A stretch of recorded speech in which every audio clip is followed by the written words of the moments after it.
Sasa sikuwa nichukue hii video, lakini bado naendelea kushangaa.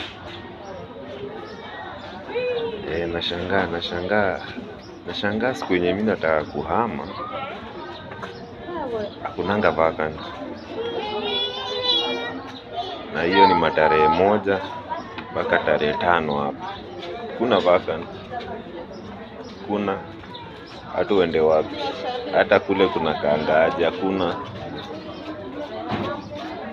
Lakini sasa matarehe 15 vacant ziko kila pahali. Zile kwanza natakanga 15. Sasa niulize nyinyi, tarehe 15 mtu anahama nyumba, sawa, unaishia wapi? Tarehe 10, hiyo ni katikati ya mwezi. Katikati ya mwezi wewe unahama ukienda wapi? Inakuwaje ati tarehe 18 wewe umehama? Kwanza unahama unaenda kwa nyumba gani?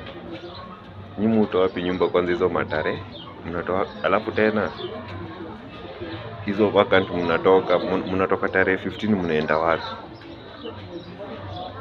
15 hakuna vile mimi nalipanga monthly nyumba ati nitahama tarehe 15 na najua kwanza hata deposit kurudishiwa ndio noma. Nitahamaje nikuje half ile rent? Haiwezekani. Haiwezekani bana, hiyo haiwezekani kabisa. Sasa nataka kama mnaweza jaribu sana kudeal na tarehe 1 mpaka tarehe 5 ama tarehe 10. Sana tarehe 1, tarehe 5. Hii mambo ya tarehe 15 hii tuachie wachawi. Tunajua hii mambo ya kufanya vitu in the middle of something.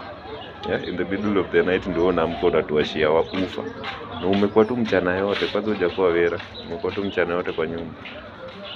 Hujawasha system.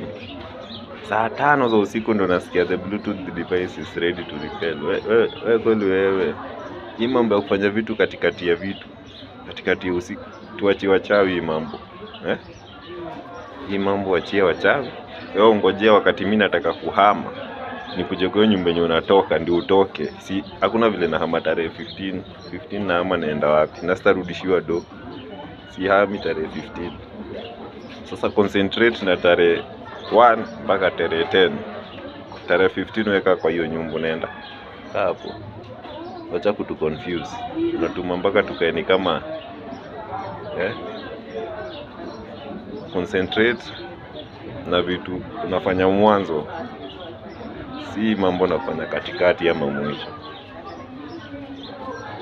Haya, baadaye basi.